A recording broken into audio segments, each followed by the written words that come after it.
Nous avons tous cet ami qui nous attend quelque part sans que nous ne nous y attendions, telle une grosse surprise.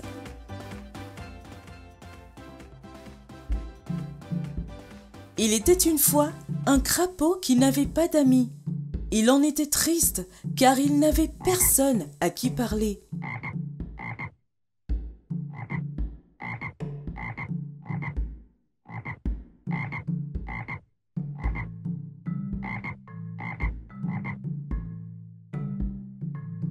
Un jour, la mouche passait près de son étang. Le crapaud lui proposa alors de devenir son ami.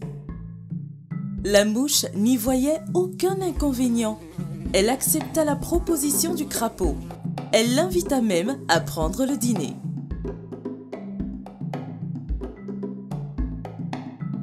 Le crapaud en était ravi et était si pressé de revoir la mouche.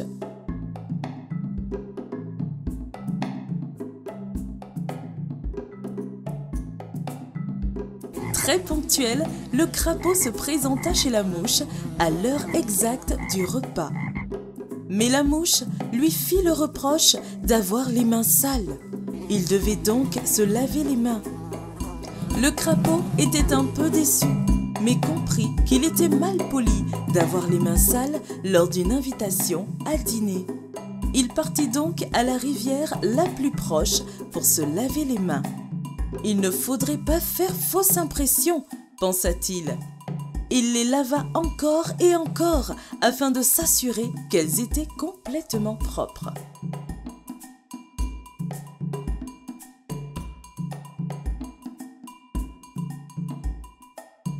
Il retourna ensuite chez son nouvel ami pour enfin déguster le plat succulent qui l'y attendait. Mais ses mains étaient à nouveau sales.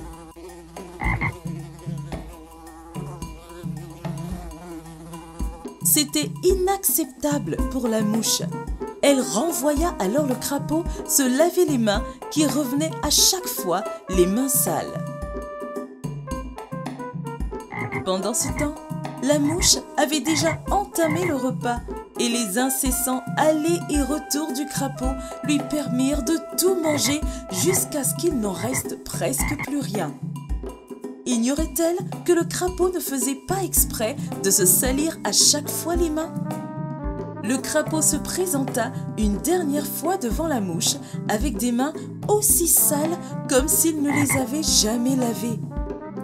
La mouche, quant à elle, avait tout mangé. Il ne restait plus rien du succulent plat.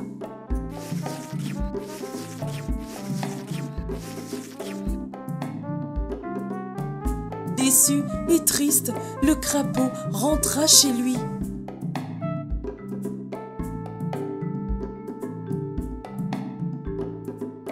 Un autre jour, le crapaud entendit des pleurs.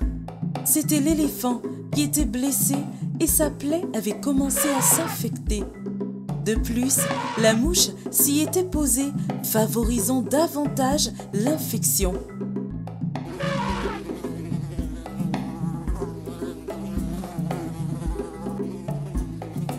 C'est alors que le crapaud décida d'aider l'éléphant en éloignant la mouche de la plaie. Il agita les bras pour chasser la vilaine mouche de la plaie, mais celle-ci était récalcitrante. Pour régler le problème, une bonne fois pour toutes, le crapaud avala la mouche d'un coup de langue, puis il enduit la plaie de sa salive.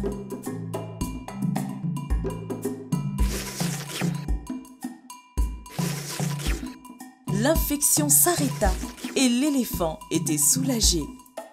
Pour remercier le crapaud, l'éléphant lui demanda comment il pouvait lui exprimer sa gratitude. Sans hésiter, le crapaud lui répondit qu'il voulait un ami. L'éléphant lui fit alors un énorme cadeau, aussi énorme que lui. Il lui offrit son amitié. Depuis ce jour, de façon symbolique et pour se remémorer de son amitié avec l'éléphant, le crapaud se nourrit de mouches.